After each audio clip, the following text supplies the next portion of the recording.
Sanders, I'm not too sure about yourself, but I feel like this is a very, very important, significant next 3 to 4 months for St Kilda. It kind of just dawned on me, and so I'm just putting it on camera. I'm just giving you my thoughts, but I feel like we've done a lot right to climb up and do this, just to climb up the steps to get to close to where we want to be, or at least to the tipping point of where we want to be. And that journey has been pretty smooth. I think we've done some really good things on and off the football field to make it happen. But for some reason, it just popped into my head. I feel like this next jump to the next level is going to be more difficult, more impactful than all of the steps that we've taken to get to this point in the first place. So, and that comes off the back of seeing the membership, 64,000. I think that's amazing. Most we've ever had. So we're doing a lot right. There's a lot of players that we love now. We look at the team and there's individuals there that we really care about and we really enjoy watching every single weekend, despite what the results as a collective might be. And this season, obviously, most times it's been in a loss, but we've also had some pretty significant highs in the most recent weeks. Obviously, against Melbourne, we had some pretty good early form at the start of the year, but I don't know.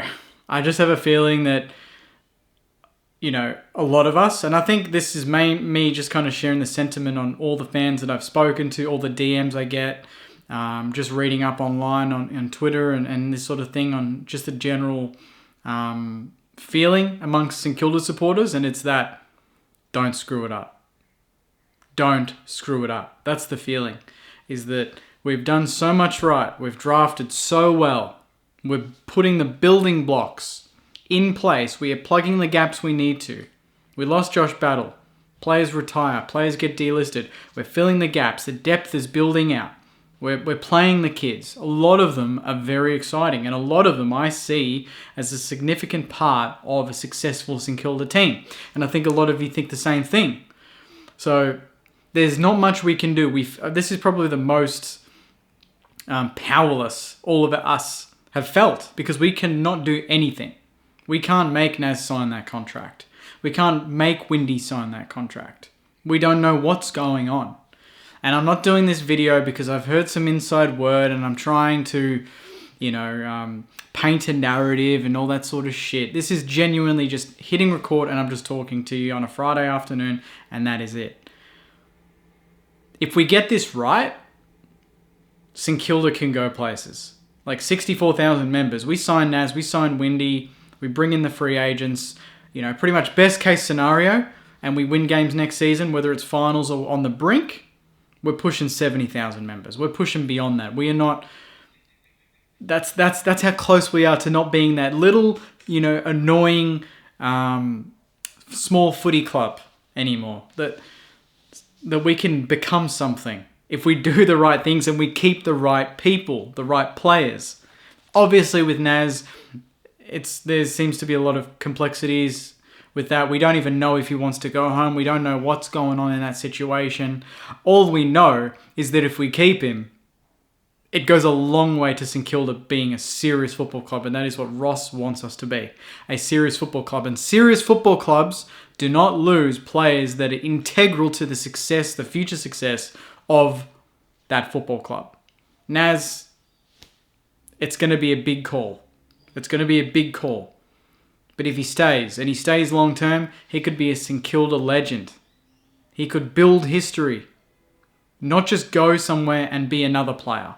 Obviously, he will still be a very good player, but at St Kilda, he will be remembered for time if we win a flag and he's part of it, and he goes on to win a Brownlow, whatever it might be, because that's the capacity I think he has.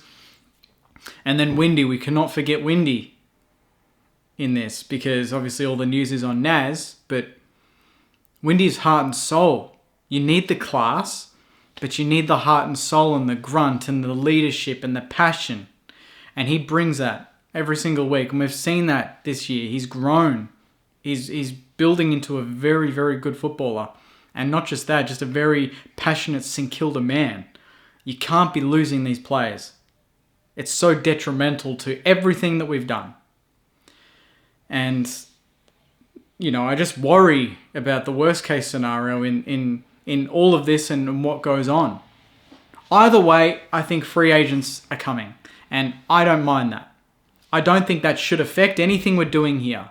Maybe it does. Maybe I'm trying to have best of both worlds and maybe that's not possible. But I firmly think that for a football club to blossom, you need to obviously first and foremost draft. You need to develop. But you also need to look at recruiting and you need to look at different avenues. And obviously the draft for us has not been successful. Hence all of the controversy and I guess all of the fighting that Bassett and Ross and the St Kilda board are going into the AFL, to change the rules, basically. It's because it hasn't benefited us and other clubs around us for so many years. So, to me, the draft is kind of right now on the back burner.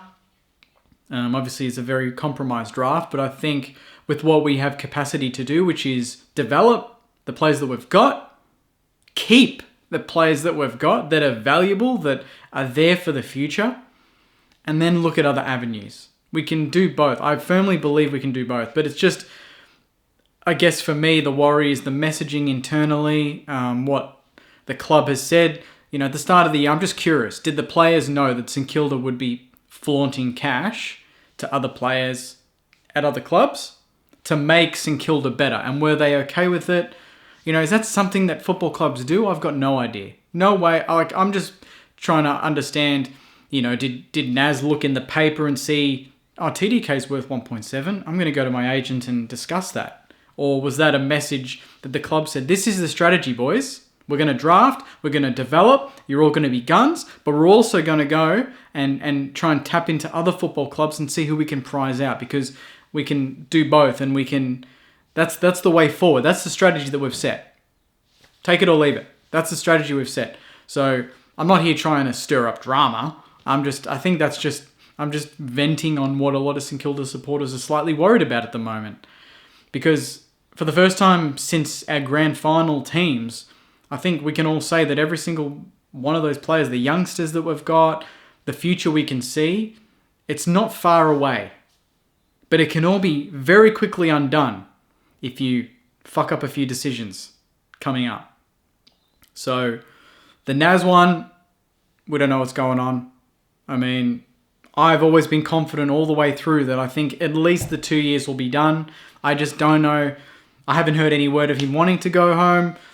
If Port Adelaide was interested, surely there would have been more leaks and there would have been something going on there to pump them up and make us look like shit and give their supporters something to write home about in a disappointing season. That hasn't happened. And even if Naz wanted to go, which I don't think is the case, at least I hope it's not the case, I just don't see how it can get done, because Port have said Bergman and Butters are off the table, and if they're off the table, I just don't see any possibility, unless Adelaide do something crazy and offer us a Rochelle or something, but I even think they're not going to do that. But these are players you build premiership teams around. We've been looking for them for years. We've drafted so poorly over the journey. We've drafted so poorly. It's been well documented. We all know. We don't need to mention the names. It's done to death. But we're getting it right now. But you've got to keep the players in Kilda. You've got to do everything you can to have that culture of they just want to play for the red, white and black. And all of the rest takes care of itself. I don't want every single player now to start, being focused on just themselves, just the contract, just the amount of money that they want or they deserve. Like for Wendy, I'm not even sure what number you could put on a contract for him, but I think a player like him, who's to me a future leader of the football club, that's a 4-year deal. That's a 4-year deal done. You know, Mitch Owen's got 4 years at the start of the year. I can't understand why maybe, it just doesn't make sense for me to think that St Kilda would be offering less than that. Obviously, I'm just speculating, but I'm just saying it's just a weird coincidence that him and Naz are, delaying it. And they're two players that I think if you want to go to that next level, you cannot be losing them. And and I really hope we don't. So if we get all of these things right, because we've done so much right up until this point, things can look really good next year. But if we don't lock this in, and I'm talking to, Sauce, Gubby, Ross, Bassett, David Misson, if we don't get the priorities right, we go into next season missing some key players, and then who knows how that spreads to the rest of the team, especially with the potential incomings of certain players, So the culture right now seems to be good. We seem to be doing everything we can to retain our players, at least from what I've seen on the outside, in terms of Naz getting his cousin, offering him a deal that I think is the biggest St Kilda, that St Kilda administration's ever offered a St Kilda player. So it's a very fine line. We are just kind of hovering at the moment, and it's we've got to hold our balance. We've got to get it right.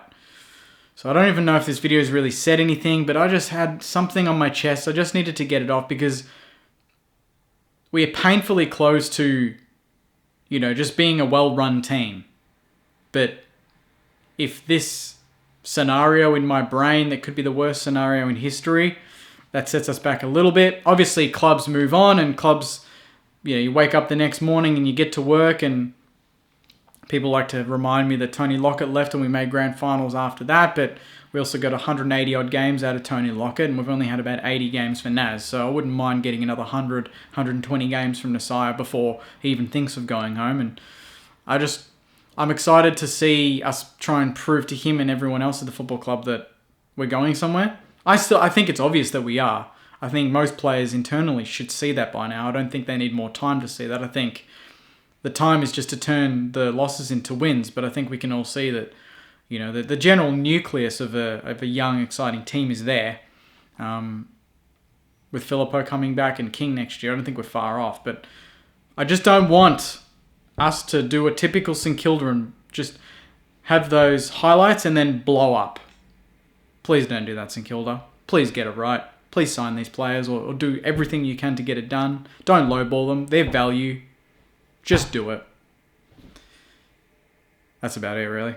Let me know in the comments how you're feeling, Saners. I guess I know how you're feeling because that's this whole video. That's the whole point, really, is to give you, just to let you know I get it. I get the frustration. I understand. My gut still says it gets done, and I feel like we're so used to disappointment that we just can't have good things, or at least our brain doesn't allow us to have good things. And we're just constantly in this cycle of, oh, it's good, but it's going to eventually be bad, right? Oh, it's good, but it's going to eventually be bad, right? That's just how I feel. Naz is a gun. Oh, he can't stay at St Kilda. Windy's developing. Oh, he can't stay at St Kilda. I'm hoping it's all just paranoia, if I'm honest. I'm giving it until the final round of the season, and then I'll really panic. But right now, I'll let it be, and I'm just gonna trust the club. They're gonna do the right thing. I don't want to be here in 4 or 5 weeks' time doing a video saying, I can't believe you screwed this up. Look at all the supporters that you've pissed off. I don't want to be doing that. So let's see what happens, Saners. It's the weekend. Let's focus on tomorrow. Get to the game. MCG. Steal his 200th. We get to see Naz run around on the G, dominate. It's going to be fun. So I'll see you after the game tomorrow. We'll see what happens. As always, go you mighty Saners. See you guys.